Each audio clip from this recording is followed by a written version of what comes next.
오늘 말씀에서 우리가 하나님께 영적인 산 예배를 드리는 그런 존재들이다 라고 말씀을 합니다.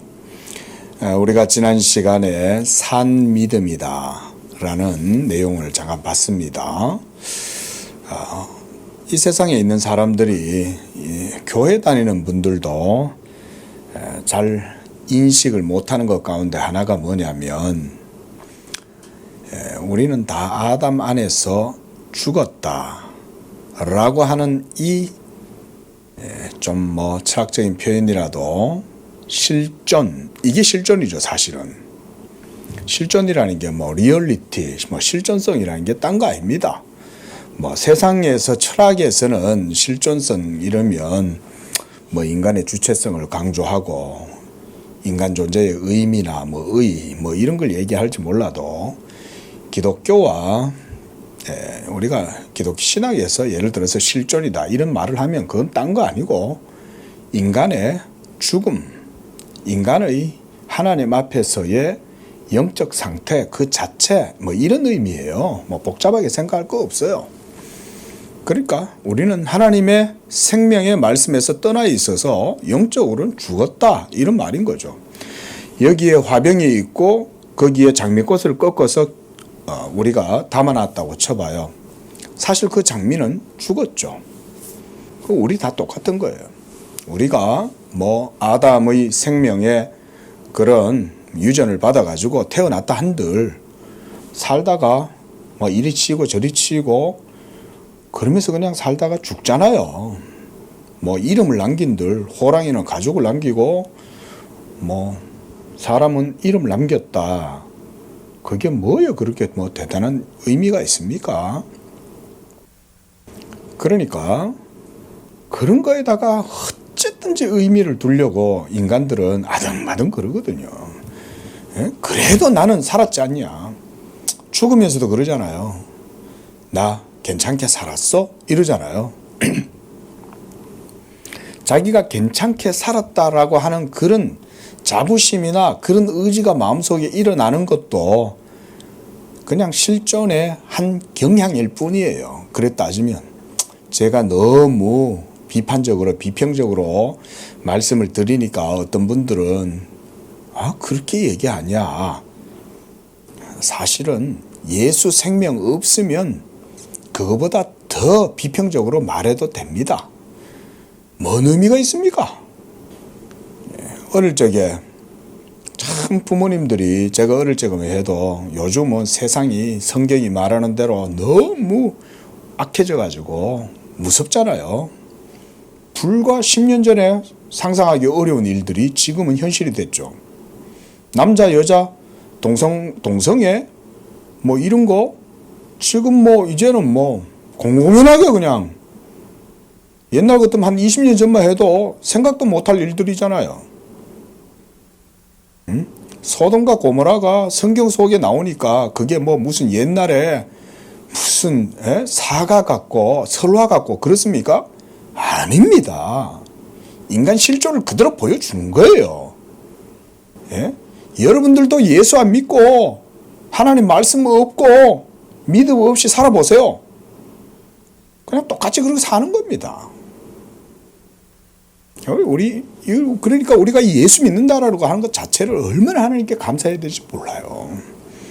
특히 진리의 말씀을 듣고 진리대로 하나님을 믿고 섬긴다는 것 자체가 이거는 진짜 희귀한 일입니다. 이거는 진짜로. 그냥 오늘날 우리나라가 기독교가 너무 보편화가 돼가지고 그냥 우리 양재교회도 여기서 그냥 이렇게 개척하고 있고 남상수 목사가 맨날 영상이나 찍어가지고 올리고 이러니까 그냥 그저 그러려니 하는지 몰라도요. 저는 그렇게 생각 안 해요. 세상은 다 그렇게 생각할지 몰라도. 기독교는 보편 종교가 아닙니다. 절대 아닙니다. 우리 양재교회 성도들만큼이라도 절대로 신앙을 그렇게 생각하시지 마세요. 이런 말씀을 우리가 배우는 것도요. 말씀을 따라서 바르게 배우는 거예요. 믿음을 배우는 거예요. 믿음을. 근데 믿음을 배우는 거를 어떻게 배우냐? 말씀을 알아가면서 배우는 거예요. 믿음이 말씀이 아닙니다. 말씀을 우리가 배우면 믿음이 서는 거예요. 그런 가운데 우리가 진리대로 살아가는 거예요. 그러면서 하나님과의 영적인 관계를 언약 가운데, 예수 믿음 가운데 온전하게 이루어가는 거거든요. 이런 게. 근데 이런 제가 방금 말씀드린 이런 간단한 교리나 신학적인 의미도 생각합니까? 그런 거를. 예수 믿음이 뭔지, 성령 안에서 살아간다는 것은 뭔지, 진리와 나는 믿음은 무슨 관계가 있는지, 이런 거에 대해서 완전히 무지함 뿐만 아니라 무관심 속에서 그저 육신을 따라서 살아가는 게 인생들 삶이죠. 그 속에서 온갖 눈물을 흘리고 웃고 이러면서 그냥 해악을 즐기면서 살아가는 거, 그런 것조차도 하나님의 말씀 앞에서는 사실은 아무 의미 없어요.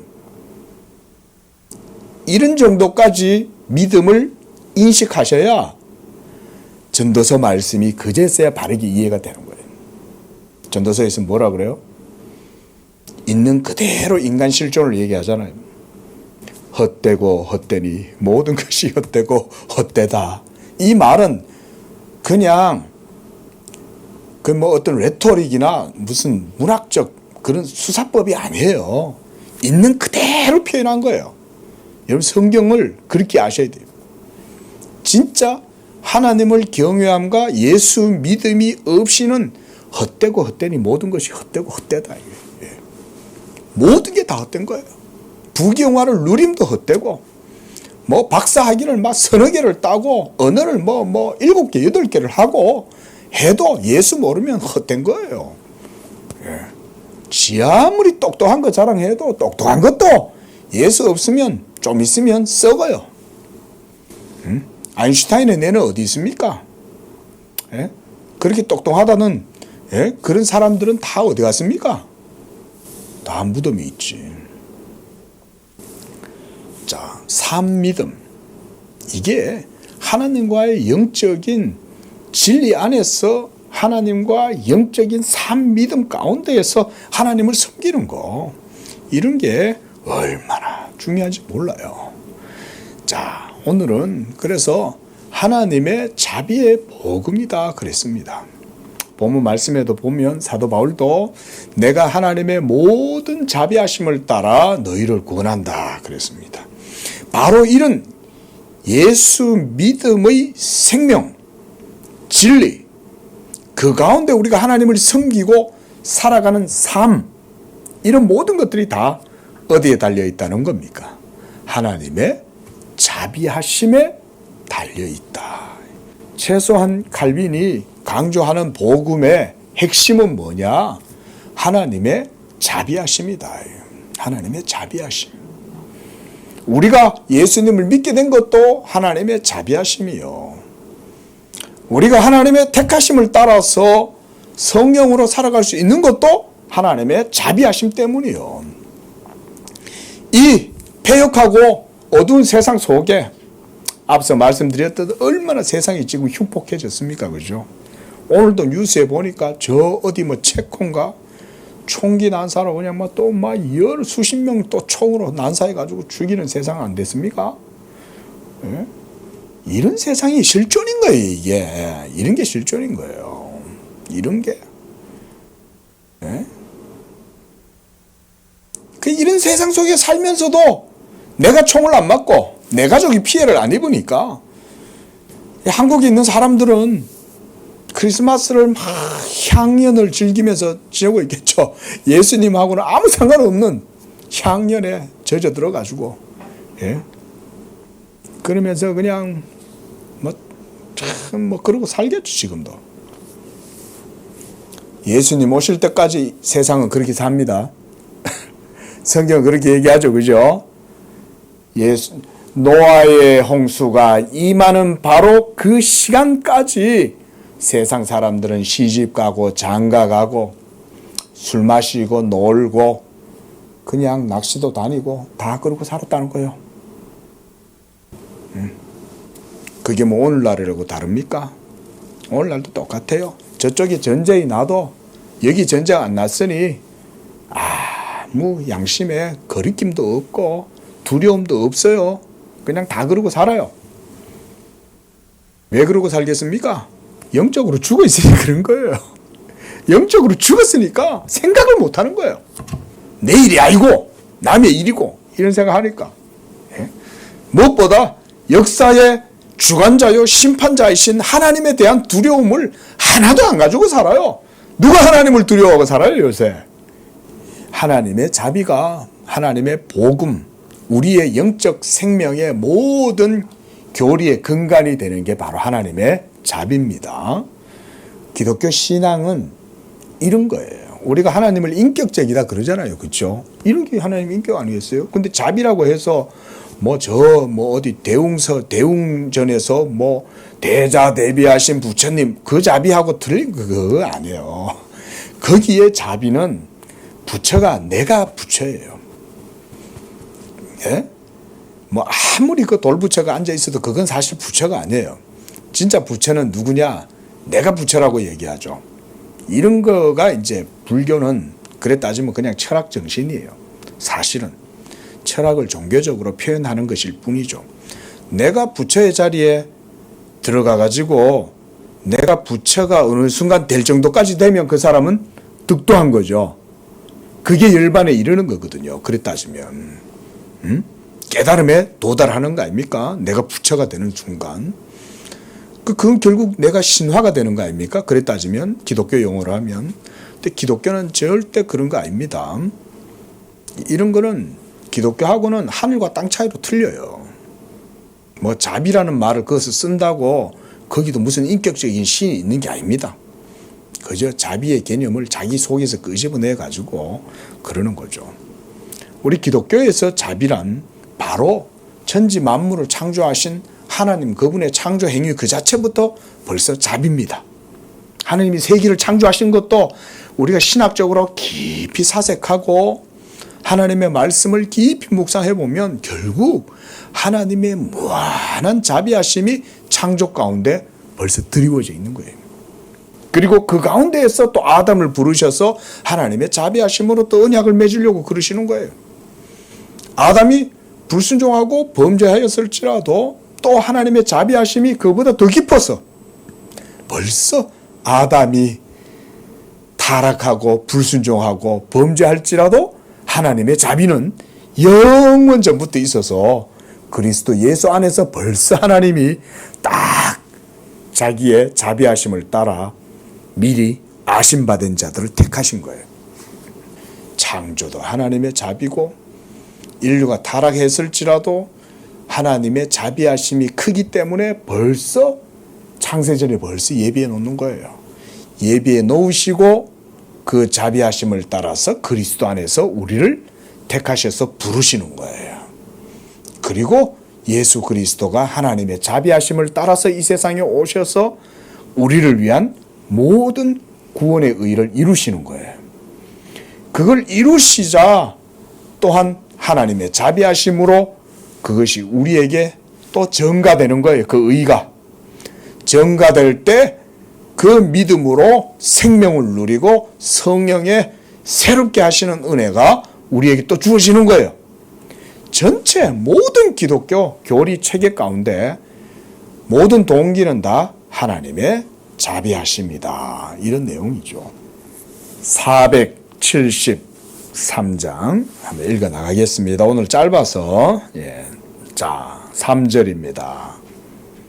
오직 그리스도의 공로를 믿음으로 말미암은 우리의 구원은 우리의 행위가 아니라 하나님의 자비에 기초하고 우리의 자랑이 아니라 그의 영광을 지향한다.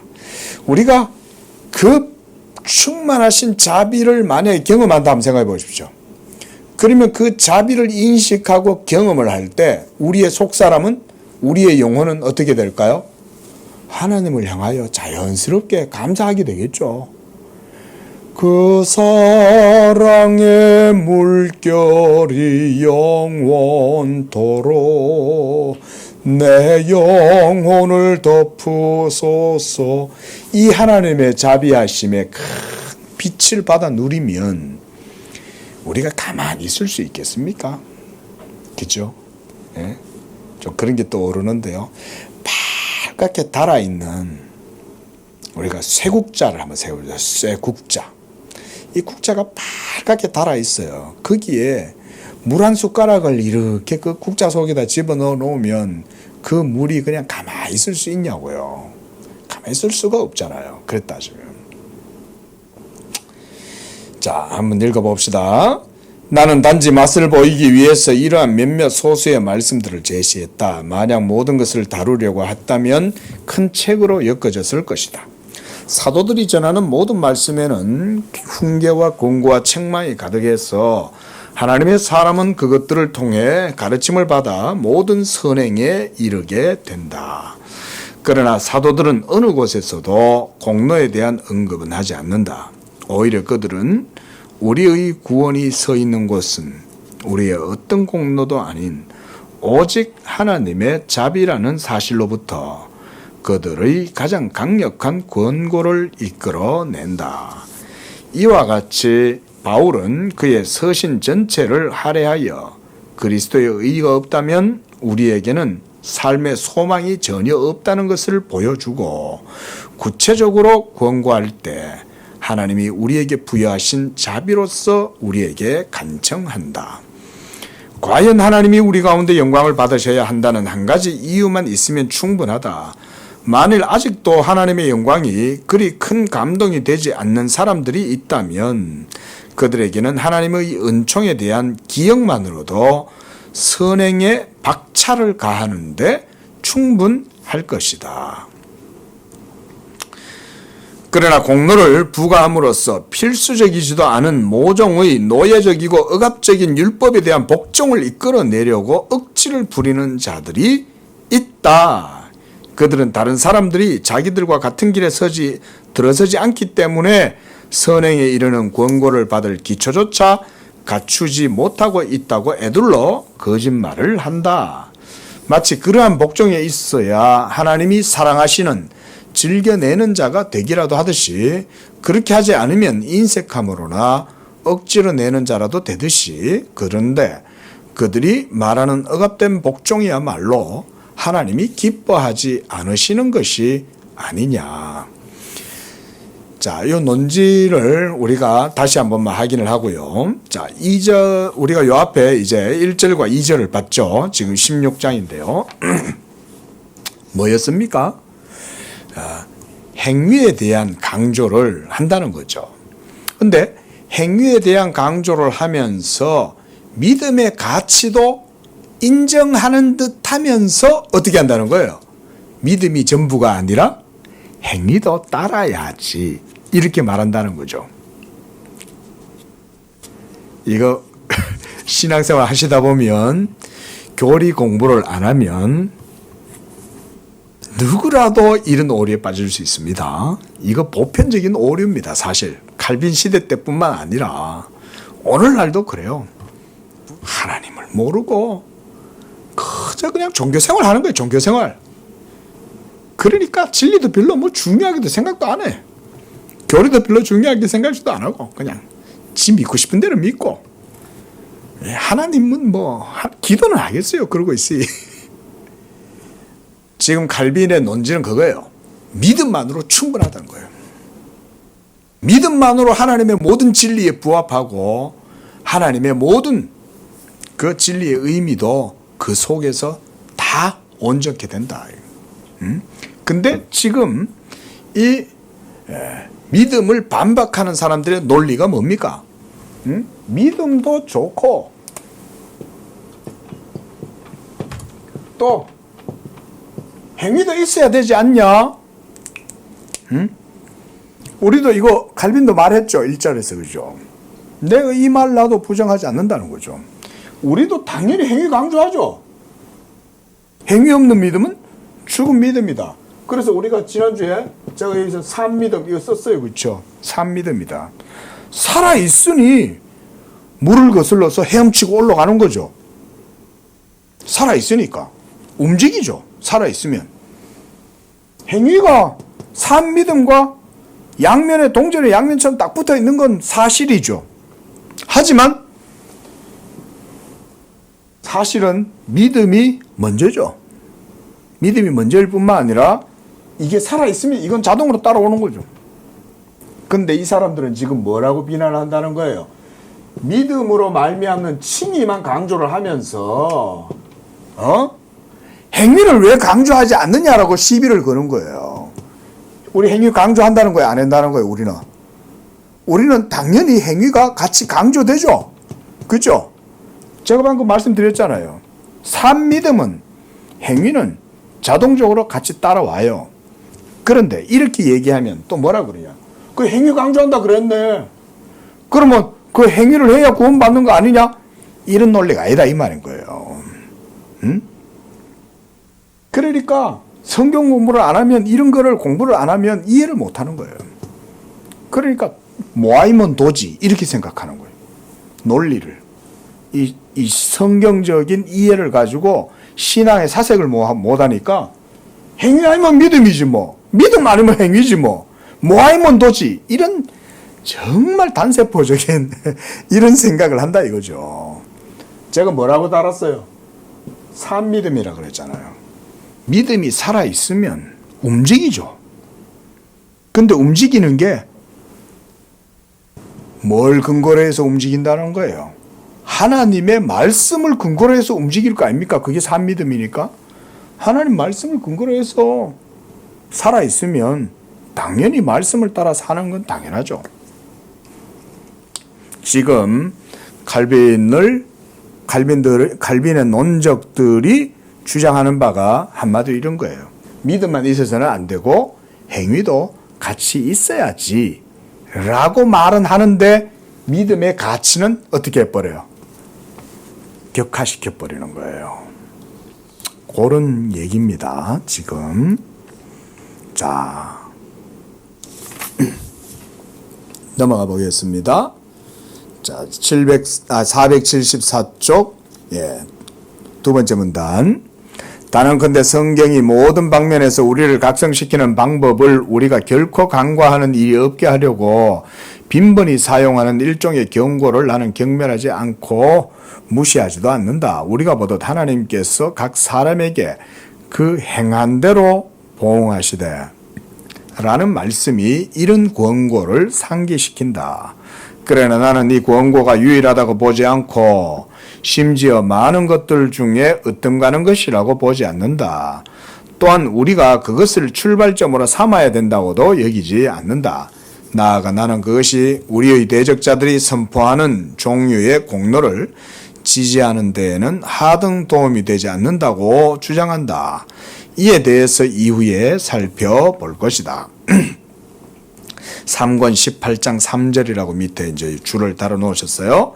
결국 우리가 의롭게 함을 얻는 것은 결코 우리 자신의 행위에서 나오는 어떤 공로에 의해서가 아니라 믿음이 없으면 붙잡을 수 없는 그리스도의 공로, 오직 그 하나로 말미암는 교리를 첫 번째 자리에 두지 않는 이상 우리가 공로에 대해서 말하는 모든 논의가 아무 쓸모없다고 나는 말한다. 자, 제가 좀 전에도 말씀드렸듯이 믿음이라 그랬어요. 자, 이 믿음이 산 믿음이 되려면 뭐가 있어야 돼요? 우리의 이 믿음이 산 믿음이 되려면 본질은 하나님의 말씀이죠. 그렇죠? 지금 칼빈이 이런 얘기하는 겁니다. 지금 하나님의 말씀이 우리의 믿음의 본질이고 근거가 되기 때문에 그래서 우리가 그 말씀을 기반으로 우리의 죽은 믿음, 죽은 영혼이 살아서 산 믿음이 된다 이거죠. 근데 이 바로 말씀을 칼빈 여기서 뭐라고 표현합니까? 그리스도의 공로라고 얘기하고 있죠. 자, 다시 한번 보세요. 우리 자신의 행위에서 나오는 어떤 공로에 의해서가 아니라 믿음이 없으면 붙잡을 수 없는 그리스도의 공로, 그 하나로 말미암는다. 이런 게 신학이에요. 여기서 칼빈이 얘기하고 있는 이 공로라는 게 뭘까요? 우리가 공부 많이 했어요. 그렇죠? 그리스도의 공로라는 것은 우리를 위한 대속적 의죠. 그 의가 그리스도의 순종을 통해서 이루어졌다 그랬죠. 자, 다시 한번 공부니까요. 자, 그리스도의 순종이죠. 순종을 통해서 그가 이루신 대리적 속죄의 의죠, 그죠? 예? 성취하신 의가 그리스도의 순종을 통해서 이루어졌고, 바로 그리스도가 이루신 이 의, 이 공로가 우리의 죽은 영혼의 생명에, 우리 죽은 영혼을 살리는 진료, 그죠? 재료다 그랬죠. 예? 바로 칼빈이 지금 얘기하는 거 이겁니다. 이런 말씀에 근거해서 죽은 우리의 영혼을 살리시는 하나님의 말씀이 그래서 중요하다 여기에서. 그래서 공로에 의해서 이걸로 말미암는다 이 말이에요. 이걸 가장 첫 번째 도라는 거예요. 이거를 우리가 뭐 다 우리 아키텍 하면, 건축을 하면은 다 구조가 다 이렇게 전체가 다 맞아 들어가야 되잖아요. 그렇죠? 믿음에 있어서도 마찬가지예요.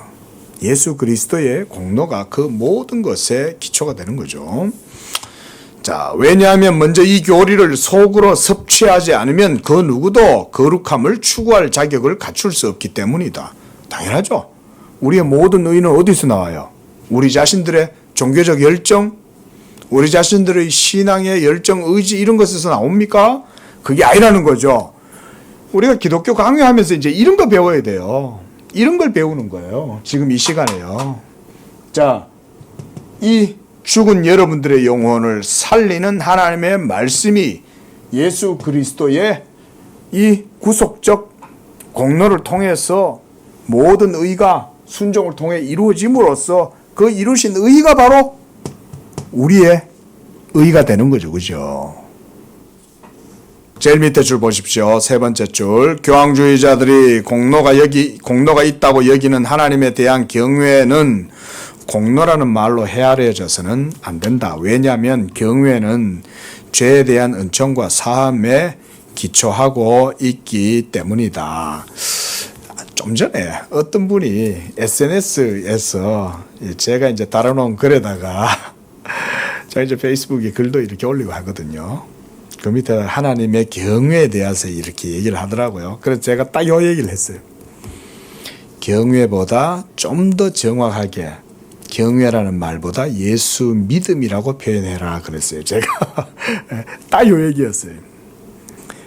로마 교회, 로마 교황주의자들이죠. 지금의 천주교회. 그들이 뭐라고 얘기했다는 거예요? 하나님에 대한 경외는 공로라고 생각한다는 거예요. 경외. 하나님을 경외한다. 얼핏 들으면 맞는 말이잖아요. 그죠? 하나님을 경외한다는 말은 틀린 말이 아니죠. 그런데 경외조차도 신앙의 행위요 공로로 생각한다는 거예요. 로마 교회는. 여러분들의 신앙을 굉장히 행위의 가치에 의미를 두면 안 된다 이 말인 거예요. 그런데 우리는 그런 것조차도 뭐라고 표현해라는 거예요? 예수 믿음. 공로가 모든 것의 기초다 이 말이에요. 이 공로가 없이는 우리의 하나님에 대한 모든 경외의 열심과 행위도 아무 필요 없어요. 오직 예수 그리스도의 행하신 의, 공로 이것만이 우리의 고초가 된다. 그래서 칼빈도 여기도 죄에 대한 은총과 사함의 기초는 예수 그리스도 외에는 없다 이거죠. 자, 4절입니다. 우리에게 값없이 부여되는 그리스도의 의의 값은 헤아릴 수 없을 만큼 큰 것이므로 그 값으로 의롭다함을 받게 된 자는 다시금 죄를 즐거워하지 않는다. 자, 그러나 우리에게 대적하는 자들이 내뱉는 가장 쓸데없는 중상은 우리가 값없는 죄 사함에만 의의가 있다고 단언할 때 사람들이 죄를 짓도록 초대를 받게 된다는 억지 논법이다. 이게 참 좀 전에도 그런 얘기했지만 사람들은요 항상 복음을 곡해해요. 우리는 항상 어그러지고 삐뚤어져 있어요. 여러분 그거 아셔야 됩니다. 여러분들이 예수를 믿기로 마음에 결심하고 하나님 앞에 서 있다면 그때부터 이런 거 배워야 돼요. 우리는 항상 삐뚤어져 있고 굽어 있고 어그러져 있고 강팍하고 완악해서 언제나 하나님을 항상 거슬러요. 항상 거슬러요. 여러분 이거 고백하셔야 됩니다. 정말 제가 여러분들 책망하는 게 아니에요. 그게 우리 실존이에요. 그게 우리의 있는 모습 그대로예요. 말씀을 잘 듣고 있는데도 아멘 하는데도 우리는 속으로 죄를 지어요. 그게 바로 우리예요. 그런데 뭔 우리가 하나님 앞에 공로를 내세우겠냐고요. 우리는 그런데 우리 하나님 앞에 뜨겁게 눈물 흘리면서 막 기도를 하는데 기도하는 중에도 속으로 죄를 지어요. 그럴 수 있는 게 바로 인간이에요. 인간을 이 정도까지 우리 성도님들이 이해를 하셔야 됩니다. 이렇게 인간이 얼마나 하나님 앞에서 비루하고 비천하고 우리는 하나님의 자비가 없이는 완전히 버림받고 영원한 진노 저주 가운데 있을 수밖에 없는 존재예요. 이거를 신앙생활 하시고 성경 공부를 하면서 이걸 배우는 거야. 이걸 안 배우면 자기가 하는 줄 알아. 나중에 돼. 목사가 이렇게 저처럼 이렇게 강조하는 목사가 있겠어요? 얼마나 저도 막 성격이 막 직선적이니까 말도 뭐 예쁘게 꾸며서 할 줄도 모르고 있는 대로 대놓고 얘기하잖아요. 근데 이렇게 얘기해도 잊어버리죠. 그리고 이런 얘기 듣고 싶어 하지도 안 하고 사람들은 무엇보다 뭐 진리가 전해져야 뭘 얘기를 하든지 말든지 하지. 그러니까 칼빈이 이렇게까지 당시에 강조할 수밖에 없는 이유가 있는 거예요. 그래 따지면 오늘날도 마찬가지죠. 우리는 사람은 그런 생각 안 하잖아요. 여러분들도 여러분 자신들에 대해서 다 자기 나름대로 하나님 앞에서 자기는 다 괜찮은 사람이라고 생각하고 살아간다고요. 그런 걸 전부 다 버리라는 거예요. 그런 거를 하나님 앞에서. 특히 우리가 이곳에서 하나님을 섬기고 하나님의 말씀을 듣고 기도하고 예배할 때 하나님 앞에 특히 나아갈 때 그런 것들을 어쨌든지 예수 십자가 아래 다 내 갖다 던져버려야 돼요. 다 던져버리고 오직 예수로만 하나님 앞에 나아가야 된다. 자, 6째 줄. 참으로 그의 의는 우리에게 값없이 주어진 것이나 그리스도가 값없이 이루신 것은 아니다. 그렇죠? 이 말씀 드렸어요. 그렇죠? 예수께서 모든 순종을 통하여 다 이루신 거죠. 이게 우리를 위한 값이 된 거죠.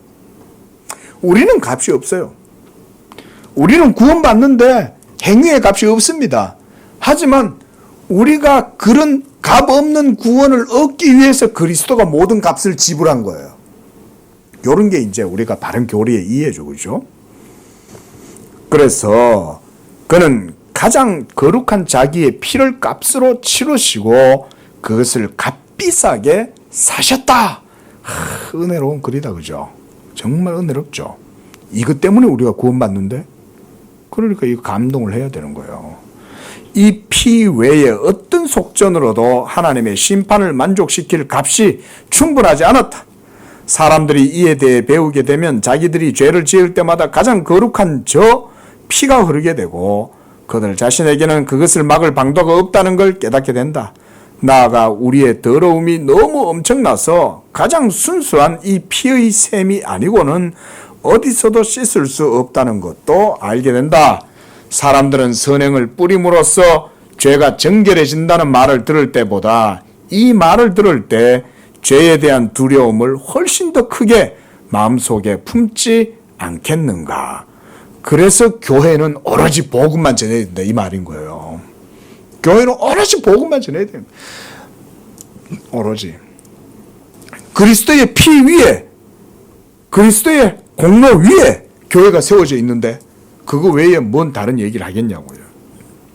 하나님에 관하여 얼마만큼도 무엇을 의식하고 있는 사람이라면 단번에 정결함을 받은 상태에서 어찌 아무 두려움도 없이 옛날의 진흙탕으로 되돌아가 뒹굴면서 이 셈의 순수함을 혼탁하게 하고 더럽게 하는 일을 거침없이 저지를 수 있겠는가 그랬습니다. 그 밑에 줄, 이제 우리는 어떤 자들이 죄사함을 더욱 값싸게 만드는지 어떤 자들이 의의 고상함을 음란하게 팔아버리는지 명백하게 드러난다. 그들은 하나님이 자기들의 시시콜콜한 보석으로 예를 들어서 면죄부 이런 거겠죠, 그렇죠? 또 고해 성사 그뿐만 아니죠. 오늘날도 로마 교회는 매년 똑같이 하고 있습니다. 이름만 조금 틀려요. 면죄부가 없을 뿐이지요. 여전히 연옥에 있는 사람들을 위해서요. 매나 헌금합니다. 그게 면죄부나 다를 바 뭐 있어요. 말만 다르지. 응? 로마 교회 오늘날도요 똑같아요. 여러분 그거 아셔야 됩니다. 같은 시대에 현대인들이 성당 다니니 옛날 500년 전에 부패한 로마 교회하고는 다르겠지 이렇게 생각하시면 안 돼요. 그 속에 들어가면 똑같아요. 응? 여러분 착각하시면 안 됩니다. 여전히 사제들이 있고 여전히 교황 무음서를 주장하고 마리아 원죄서를 주장하고 사제 공로주의 얘기하고 사제들의 공로에 의해서 신도들이 영적 은사를 시어받고 이런 식으로 얘기해요. 여러분 제가 여러분하고 신앙생활 하면서 이 교회에서 한 번이라도 제가 가지고 있는 어떤 영적 은사나 자질을 여러분들에게 준다는 식으로 제가 한 번이라도 얘기한 적 있습니까?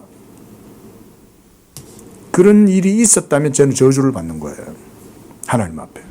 저는 한 번도 그런 얘기를 생각도 안 해보고 그런 생각도 안 해요. 행위나 그런 게 뉘앙스가 있을 것 같으면 오히려 제가 그걸 차단해버리죠. 그렇게 안 하죠.